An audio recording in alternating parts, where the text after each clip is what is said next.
Hey guys, hope everyone is doing well. It's Jake here.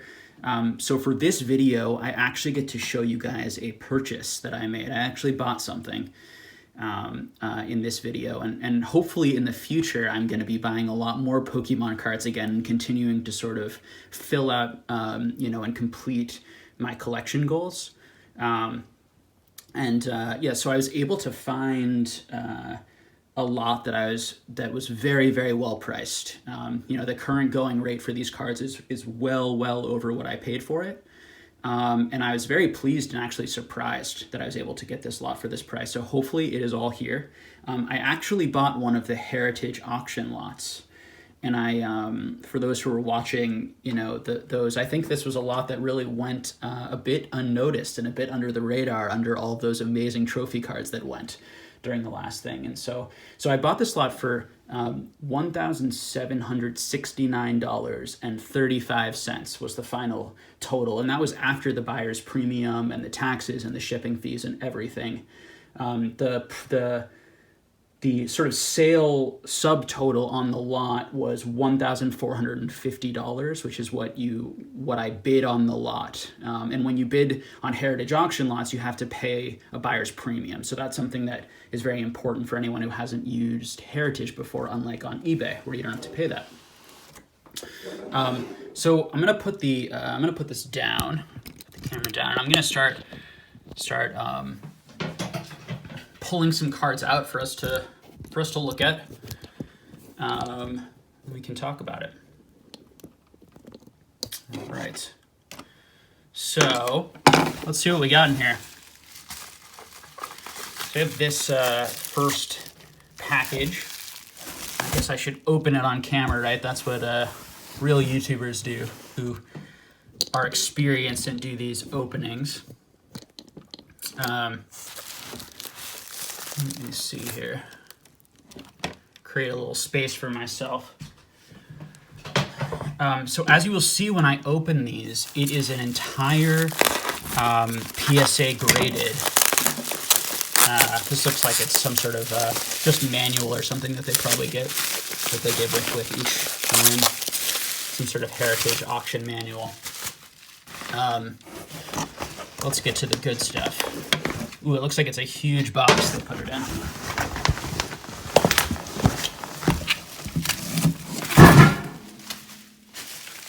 Whoa, this thing is huge. So I bought a complete first edition. It's too big to open in the limited space that I have. I can show you the size of the box, because it's an entire first edition base set without the hollows.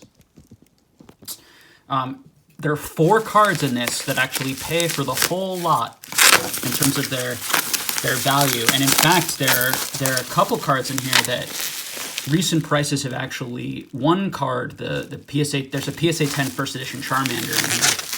And that card recently sold for $1,200, I saw. And there's another current auction already at $1,000. So just that card pays for over half the lot. First edition base set, the uncommon commons, and particularly the rares. I think the rares more than anything, I think were sort of undervalued relative to all of the movement we saw in other cards. And in fact, base set first edition in general is the set that I see continuing to move the most right now, where other sets are sort of stabilizing or retracing a little bit. And so, I try to pay really close attention to the patterns. And, base set first edition, for anyone who's paying close attention, was actually the last WotC set of all the sets to move this time around. Even when Unlimited base set Unlimited was moving a ton, which didn't really make a lot of logical sense, other than that maybe people thought that first edition base was overvalued at the time, which was interesting. But so I realized, and buying lots, as I've said on this channel, is always the best way, I think, to make money if you know what you're doing, even if you buy lots of PSA cards, because people don't seem to be very good at adding up value in these lots. Because there's probably there's at least $3,500 of cards in here, at least, with the going market. But honestly, it's much more now, because I added that up like 2 weeks ago. And that was like when the last sold Charmander was like around $500. And there's a PSA 10 first edition computer search in here that at the time was going for $600. Now I saw one go for $1,000. So you got just those 2 cards in here. I more than made my money back if I sold them right now at what they're going for, which is crazy. So this lot could be $5,000 to $6,000 really now with the increased prices. So I'm just going to go through, it's an entire first edition base set. There are a few 10s in here, like this first edition, Dugtrio, PSA 10. It's a rare PSA 10 first edition card. This card's worth a lot as well. And maybe I'll put the number up on the screen like I usually do. But, at the time I checked it, it was, $300-400 at least, somewhere in there, I think. Although I want to be careful not to confuse my numbers, as there are so many of them from this set. Yeah, so looks like they're all sort of in random order, but we've got, a lot of them are like PSA 8s, PSA 7s, but remember, for each of these cards, it costs, $8 at least to get them graded for each case. So, I would put the value of like these 7s and 6s, like conservatively at like $5 to $8, which I think is like very conservative. I think honestly, a lot of people these days are paying, 12 to 15 at least, if not more, even for these like lower graded ones, just because they're first edition holos. Let's see how the condition looks on these. Huh. Looks really clean. There must be something. You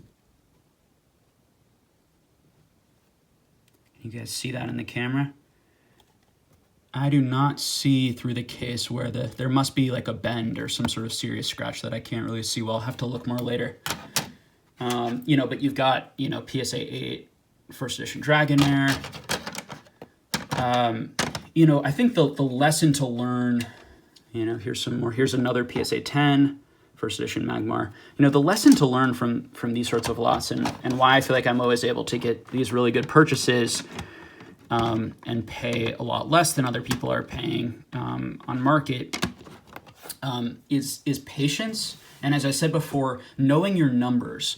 Like, because I could quickly deduce that that 4 or 5 of the cards in this lot would easily pay for the entire lot, and that first edition base was on the rise, and I actually expected it to continue to go up for a few more weeks, just based on the numbers and based on the trajectory and based on like what I was seeing from a lot of other sets. Here's another rare, PSA 9 first edition, lots of 9s. There are a lot of 7s. Here's a Beedrill 9 first edition, a rare 9. I was able to quickly assess that there was so much extra value. And so what I do when I see that is I actually go through the entire lot and I price every single card in a calculator. And I price everything really conservatively. And then I like to try and pay like 60% of the full value if I can. And in this lot, I actually got less than that. I paid like, probably we're talking, no more than certainly no more than 50% of the value, which to buy, in a sort of auction that is open to the public is really, really good value. And so I don't know what I'm going to end up doing with this. I may sell, a lot of like the 8s and 7s and lots. I will consider doing that because I actually think that if I do it in an intelligent way, I can actually get my money back and then just keep the 10s, all the 10s and the 9s, and actually make quite a bit of money, get some of the cards I'm looking for. Because I actually didn't have that Charmander in PSA 10 first edition, and I was looking for that card. So here's that PSA 10 first edition Charmander. As I said, going for $1,200 right now. So being able to add up those cards, see the value, and then I tend to, on these types of auctions, I tend to sort of wait till the end to bid. And this just seemed like a really interesting spot because there were so many higher profile, better auctions the day before, and this auction was actually the day after. And I think that that's part of why it went under the radar. Because interestingly, like all of those auctions went for like record prices. And actually people, in some cases, I think overpaid for those like those lot cards where they had like all the hollows of Team Rocket or all the hollows in this. They were actually paying more than market, which kind of shows you it's so difficult for people to correctly like add up the value of the cards or what they would have to do to if they bought each card individually. Although I do think bunch of interestingly the energies are super low grade, which I do not care as much about. Those are the ones I want in low grade. Looks like everything is here. A couple more there. A number of them are like 7s. But 7s are still probably $10 each. At least, probably in this market, you get 15, maybe even 20. I could probably put best offer buy it now and even get like 20 maybe for them, maybe. Because all these cards are so hot.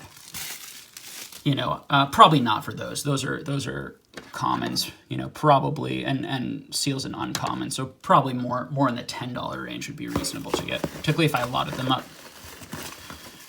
But so, when things are in lots, it's really interesting how people tend to either overvalue or undervalue the lot. And that's part of what I like to do is sort of like take advantage of that. And honestly, how I built a lot of my collection was buying like big PSA first edition lots like this, and then selling sort of the weaker cards to pay for the whole lot. And buying like ungraded cards that I used to grade. So a lot more 5s and 6s here, so you can see. As we're getting all of the cards, so you can put them all on the screen. Got the entire run. There were a few other of the rares the rares were actually like all 9s and 10s, except for that Dragonair, which is an 8, which is great. It's so expensive to open a pack of these. So to get these like mint cards, again, it's a 10, it's an uncommon, but to get those mint cards.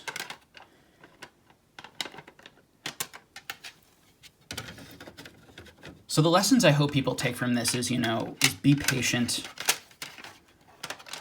Wait for good deals. Wait for deals that are under the market.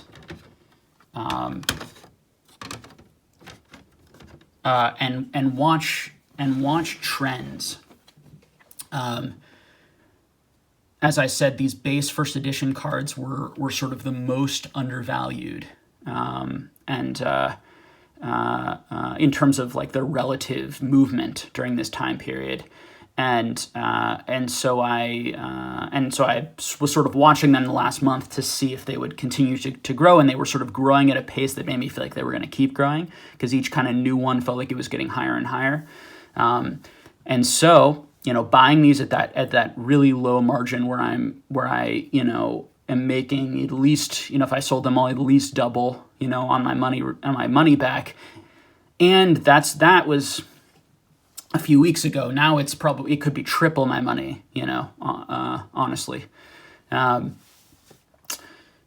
Puts me in that range that even if I think these cards are going to go down 15 to 30% from their highs, I'm still making a really large profit on them.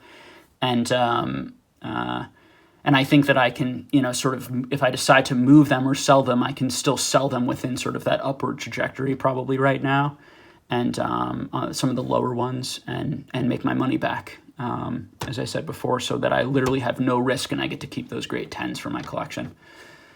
So I think that's sort of all I have to say on this.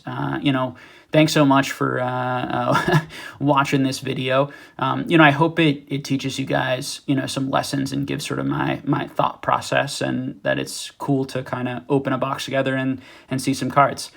So happy hunting out there, and everybody take care, and I'll have another video for you all soon. All right, bye now.